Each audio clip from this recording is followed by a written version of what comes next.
बद्रीनाथ के आसपास के उत्तरी हिमालय के पहाड़ आज भी लाहिड़ी महाशय के गुरु बाबाजी की जीवंत उपस्थिति से पावन हो रहे हैं। जन संसर्ग से दूर निर्जन प्रदेश में रहने वाले ये महागुरु शताब्दियों से, शायद सहस्त्राब्दियों से अपने स्थूल शरीर में वास कर रहे हैं। मृत्युंजय बाबाजी एक अवतार है। इस हिंदू शास्त्रों में अवतार शब्द का प्रयोग ईश्वरत्व का स्थूल शरीर में अवतरण के अर्थ में होता है।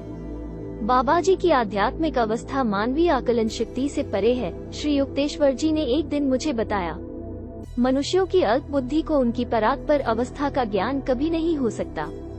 इस अवतार के योगैश्वर्य की केवल कल्पना करने का प्रयास भी व्यर्थ है। वो पुनर्तः कल्पनातीत है।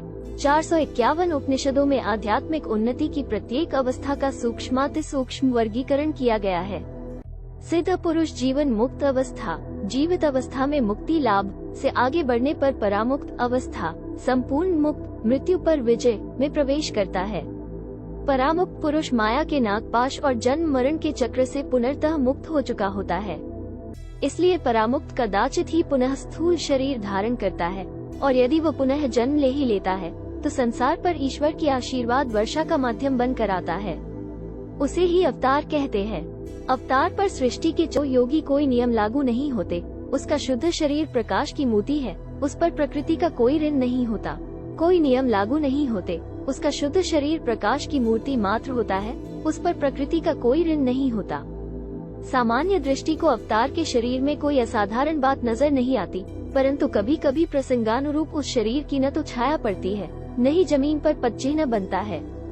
ये माया के अंधकार और भौतिक बंधनों से आंतरिक मुक्ति के बाह्य प्रतीकात्मक प्रमाण है।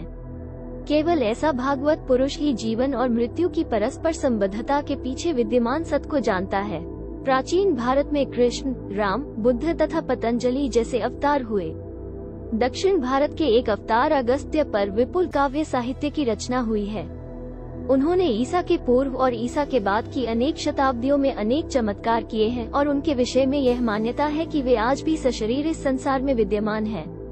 भारत में बाबाजी का कार्य रहा है। जिन विशेष कार्यों के लिए अवतार इस जगत में आते हैं, उन कार्यों की पूर्ति में उनकी सहायता करना। इस प्रकार शास्त्रीय वर्गीकरण के अनुसार वे एक महाअवतार हैं। उन्होंने स्वयं बताया है कि संन्यास आश्रम के पुनर्स्कंठक एवं अद्वितीय तत्वज्ञानी जगत गुरु आदि शंकराचार्य तथा सुप्रसिद्ध मध्ययुगीन संत कबीर को उन्होंने योग दीक्षा दी थी। 19वीं शताब्दी के उनके मुख्य शिष्य, जैसा कि हम जानते हैं, लाहिड़ी महाशय थे, जिन्होंने लुप्त क्रिया योग विद्या का पुनरुद्धार किया कि पलटकर आघात करने वाली बुराइयों को त्यागने के लिए प्रेरित करना। बाबाजी आधुनिक युग की प्रवृत्तियों से, विशेषतः पाश्चात्य संस्कृति के प्रभाव और उसकी जटिलताओं से पुनर्तः अवगत हैं, और पूर्व तथा पश्चिम दोनों में समान रूप से योग के आत्मधारक ज्ञान का प्रसार करने की आवश्यकता का उन्हें भान है। इसमें कोई आश्चर्य नहीं कि इतिहास में बाबाजी का कहीं कोई उल्लेख नहीं है। किसी भी शताब्दी में बाबाजी कभी जनसाधारण के सामने प्रकट नहीं हुए। उनकी युग युगांतर की योजनाओं में गलत अर्थ लगाने वाली प्रसिद्धि की चकाचौंध के लिए कोई स्थान नहीं है। सृष्टि में एकमात्र शक्ति होते हुए भी चुपचाप अपना काम करते रहने वाले सृष्टा की तरह ही बाबाजी भी विनम्र गुमनामी में अपना कार्य करते रहते हैं। कृष्ण और क्राइस्ट के समान महान अवतार इस धरातल पर किसी विशिष्ट और असाधारण परिणामदर्शी उद्देश्य के लिए अवतरित होते हैं, और वो उद्देश्य पूरा होते ही वापस चले जाते हैं।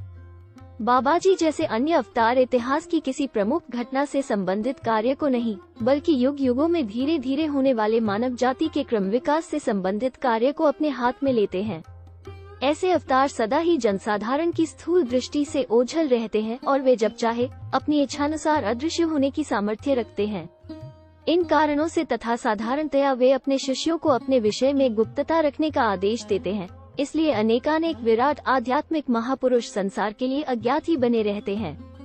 मैं इस पुस्तक में बाबाजी के जीवन की एक हल्की सी झलक मात्र दिखा रहा हूँ। केवल कुछ ऐसे तथ्यों का ही उल्लेख कर रहा हूँ जिन्हें वे सार्वजनिक करने योग्य तथा सहायक मानते हैं। 454 बाबाजी के परिवार या जन्म स्थान के विषय में कभी किसी को कुछ पता नहीं चल पाया। इस मामले में इतिहास लेखकों को निराश ही होना पड़ेगा। साधारणतया वे हिंदी में बोलते हैं, परंतु किसी भी भाषा में आसानी से बोल लेते हैं। उन्होंने बाबाजी का सीधा सादा नाम ले लिया है, लाहिड़ी महाशय के शिष्यों ने उन्हें श्रद्धा से जो अन्य नाम दिए हैं वे हैं महामुनि बाबाजी महाराज, महायोगी तथा त्रयंबक बाबा या शिव बाबा। एक पूर्ण मुक्त सिद्ध पुरुष का कुल गोत्र क्या कोई महत्व रखता है?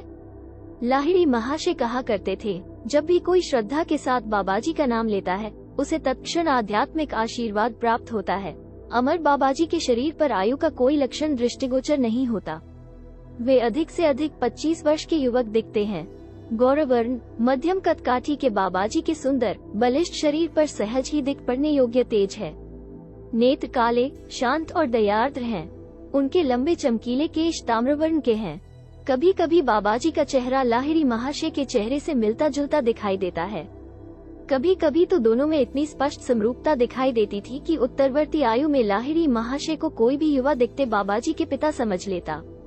मेरे संतवत संस्कृत शिक्षक स्वामी केवलानंद जी ने हिमालय में बाबाजी के साथ कुछ समय बिताया था।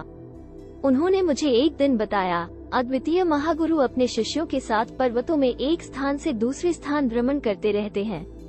उनकी छोटी सी शिष्य मंडली में 2 अत्यंत उन्नत अमेरिकी शिष्य भी हैं। किसी स्थान पर कुछ समय बिताने के बाद बाबाजी कहते हैं, डेरा डंडा उठाओ। वे अपने पास एक डंडा रखते हैं। उनका यह आदेश अपनी मंडली के साथ तत्क्षण किसी दूसरे स्थान पर पहुंचने का संकेत होता है।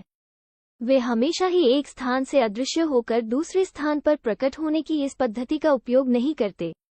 कभी कभी वे एक शिखर से दूसरे शिखर पर पैदल भी जाते हैं। तारांकन बाबाजी एक सामान्य उपाधि है। भारत में अनेक आचार्यों को बाबाजी कहा जाता है, परंतु 455 उनमें से कोई भी लाहिड़ी महाशय के गुरु बाबाजी नहीं है। महाअवतार बाबाजी के अस्तित्व की जानकारी 1946 में पहली बार ऑटोबायोग्राफी ऑफ ए योगी के माध्यम से जनसाधारण को मिली। 406 योगी कथामृत।